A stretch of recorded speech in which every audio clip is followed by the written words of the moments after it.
For 10 years, Odysseus had fought the sea for one impossible prize, the road back home. But every storm carried the will of Poseidon, the god who had sworn to make that journey a punishment. To understand the curse, return to Troy, where marble preserved Odysseus as the mind that ended the war. Stone cracked, dust fell, and the legend became a living man on the night Troy was finally defeated. Hidden inside the wooden horse, Odysseus and his warriors waited in darkness while Troy opened its own gates. When Troy fell, Odysseus carried one keepsake from his family and sailed at last for Ithaca. He left Troy with 12 ships, believing that war, danger, and loss were finally behind him.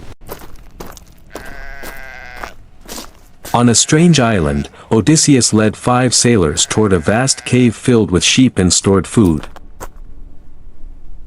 The veteran urged caution, but curiosity and pride pulled Odysseus deeper into the silent cavern.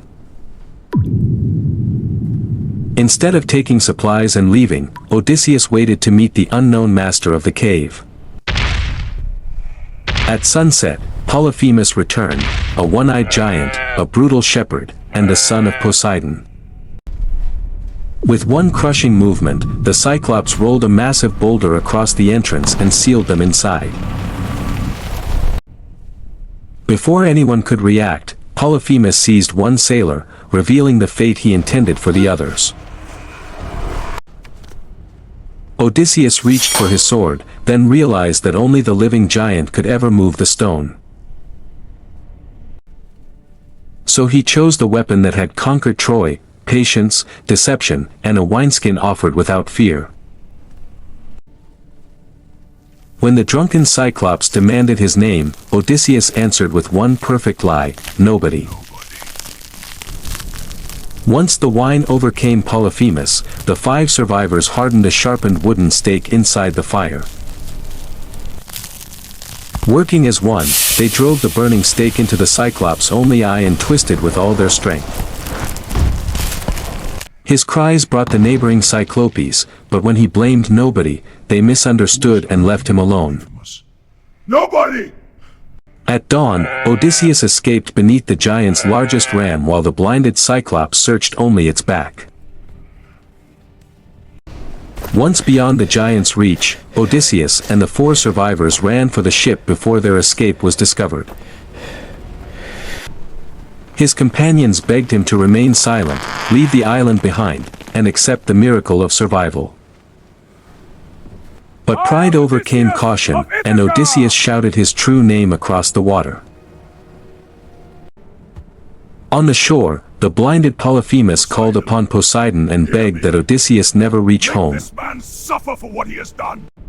Deep beneath the sea, Poseidon heard his wounded son, and turned his anger toward the fleeing king. The sea changed without warning, and one divine storm scattered all 12 ships across the dark horizon. Seasons passed, sails weathered, and the journey home became a punishment with no visible end. And through every year of suffering, Poseidon watched, patient enough to turn hope into another weapon. Then came the Sirens, whose voices promised every answer a weary and grieving man could desire. To hear their song and survive, Odysseus ordered his 4 remaining sailors to bind him to the mast.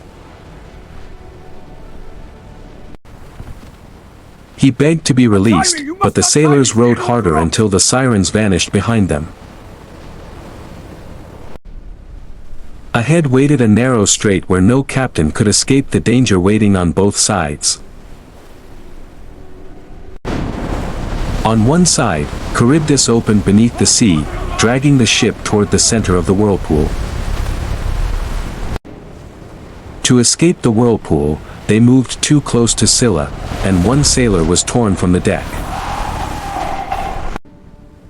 There was no rescue, only the empty place where another companion had stood moments before. At last, four survivors reached the island of Helios, where sacred cattle grazed beneath perfect light. Odysseus warned them clearly, touch nothing that belonged to the sun god, whatever hunger demanded. But while Odysseus was away, hunger overcame fear, and the three sailors chose to disobey him. They killed the sacred cattle, and Odysseus returned too late to stop the crime that doomed them. When they returned to sea, Zeus answered their sacrilege with one bolt of fire from the sky. The ship vanished beneath the waves, every companion was gone, and Odysseus was left completely alone. The sea carried him to Ogygia, where Calypso found the broken stranger still clinging to life. She offered him shelter, love, and even immortality, a life untouched by age, war, or grief. But no paradise could replace Ithaca, and no eternity could erase the family waiting in his memory. So Odysseus built a raft and once again placed his exhausted life in the hands of the sea.